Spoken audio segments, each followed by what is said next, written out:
یہ کہانی ہے اس نبی کی جس نے 400 سال سے غلام ہیبروز کو فرعون کے ظلم سے آزادی دلوائی اور اس کو اپنے انجام تک پہنچایا۔ اور اس وجہ سے حضرت موسیٰ کو جوڈائزم کے علاوہ اسلام اور کرسچینٹی میں بھی خدا کا سچا نبی مانا جاتا ہے اور بڑی عزت کی نگاہ سے دیکھا جاتا ہے۔ توراہ کے علاوہ ان کا ذکر قرآن اور بائبل میں بھی ہے۔ حضرت موسیٰ کے پیدا ہونے سے پہلے فرعون کو ڈر لگنے لگا کہ ہیبروز کی تعداد بڑھتی جا رہی ہے اور یہ کہ غداری نہ ہو جائے، اسی وجہ سے اس نے ہر پیدا ہونے والے بچے کو قتل کرنے کا حکم دیا۔ حضرت موسیٰ کی ماں نے ان کو چھپا کر دریائے نیل میں چھوڑ دیا اور حضرت موسیٰ فرعون ہی کی بہن کو ملے اور اس نے ہی ان کو پالا۔ حضرت موسیٰ محل میں شہزادے تھے اور وہیں پر بڑے ہوئے۔ ایک دفعہ ایک مصری سپاہی ایک ہیبرو غلام کو مار رہا تھا۔ حضرت موسیٰ نے غصے میں اس کو قتل کر دیا، اور اس کے بعد وہ سزا سے بچنے کے لیے مصر سے بھاگ نکلے اور مدین پہنچے اور پھر وہیں پر ایک عام آدمی کی طرح رہنے لگے۔ ان کی شادی بھی وہیں پر ہوئی۔ ایک رات وہ باہر بیٹھے تھے تو ان کو پہاڑ پر روشنی دکھائی دی اور آواز آئی، انہیں راستہ دکھاؤ۔ اور پھر یہ روشنی اور آواز ان کو اکثر دکھائی اور سنائی دینے لگی۔ اور پھر آخر کار انہوں نے اس پہاڑ پر جانے کا فیصلہ کیا۔ اور جب وہ وہاں پہنچے تو انہوں نے دیکھا کہ ایک جھاڑی ہے جو جل رہی ہے لیکن ختم نہیں ہو رہی۔ وہ خدا تھے۔ انہوں نے حضرت موسیٰ سے کہا، تم مصر واپس جا کر فرعون سے میرے نام پر ہیبروز کے لیے آزادی مانگو گے۔ اور پھر حضرت موسیٰ مصر واپس گئے، اور جیسا کہ خدا نے کہا تھا حضرت موسیٰ کو، ان کا بھائی ملا ایرن۔ اور پھر حضرت موسیٰ نے سب کو بتایا کہ میں خدا کا پیغمبر ہوں۔ اور پھر خدا نے حضرت موسیٰ سے کہا کہ فرعون کے دربار میں جا کر کہو اس سے کہ میں خدا کا پیغمبر ہوں اور ہیبروز کو جانے دو۔ حضرت موسیٰ فرعون کے پاس گئے اور وہی کچھ کہا جو خدا نے کہا تھا۔ اس پر فرعون نے کہا، پہلے دکھاؤ تمہارا خدا کیا کر سکتا ہے۔ اور پھر حضرت موسیٰ نے اپنا معجزہ دکھایا۔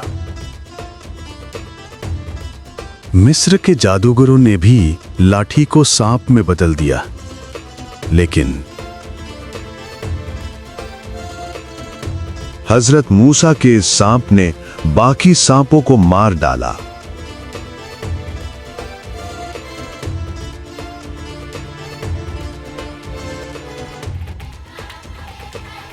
اس کے بعد فرعون نے ہیبروز پر ظلم کو بڑھا دیا۔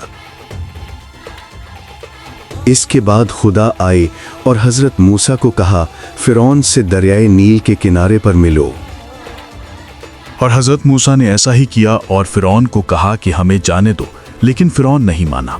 اور پھر خدا نے اپنا معجزہ دکھایا۔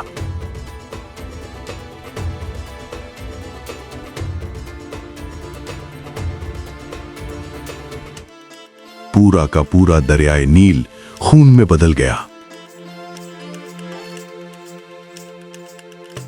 اس کے بعد مصر میں مکھیوں کے جھنڈ آئے جنہوں نے تباہی مچا دی۔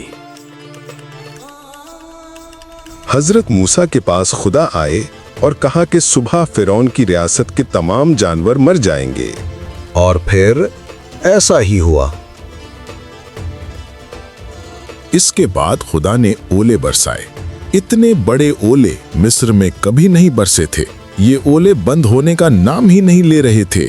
فرعون نے کہا، ان اولوں کو بند کرو، تبھی میں تمہیں جانے دوں گا۔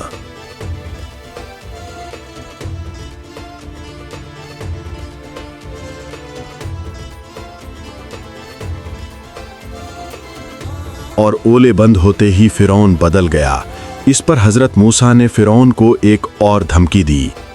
حضرت موسیٰ نے کہا، اب مصر پر ٹڈیوں کا حملہ ہوگا جو تمہارا سارا اناج کھا جائے گی۔ اور پھر خدا نے سارا دن اور ساری رات تیز ہوا چلائی جو اپنے ساتھ لاکھوں ٹڈیاں لے کر آئی۔ فرعون اپنی ضد پر اڑا رہا اور اس کے بعد خدا نے سورج گرہن لگایا۔ یہ سورج گرہن مسلسل 3 دن لگا رہا۔ پورے مصر میں گھنا اندھیرا چھا گیا۔ اس کے بعد حضرت موسیٰ فرعون سے ملے، لیکن فرعون اپنی ضد پر قائم تھا۔ پھر خدا نے کہا، آج رات میرے انتقام کا قہر برسے گا۔ آج رات فرعون سے لے کر سب سے غریب نوکر کی پہلی اولاد مر جائے گی۔ اگر تم میرے قہر سے بچنا چاہتے ہو تو میمنے کا گوشت کھاؤ اور میمنے کا خون اپنے گھروں کے باہر لگاؤ تاکہ تمہارے گھروں کا پتہ چلے اور تم میرے قہر سے بچ جاؤ۔ اور پھر شروع ہوا خدا کا قہر۔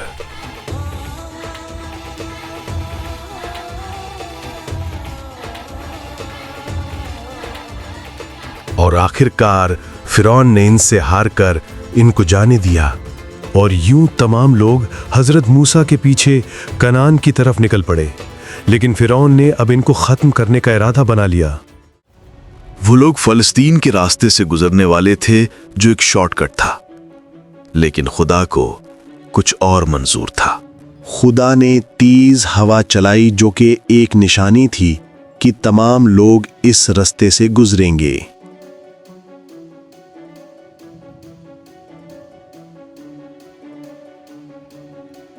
اور جب وہ لوگ وہاں پہنچے تو وہاں سمندر کے علاوہ کچھ نہیں تھا، اور پیچھے فرعون کی فوج بھی آ پہنچی۔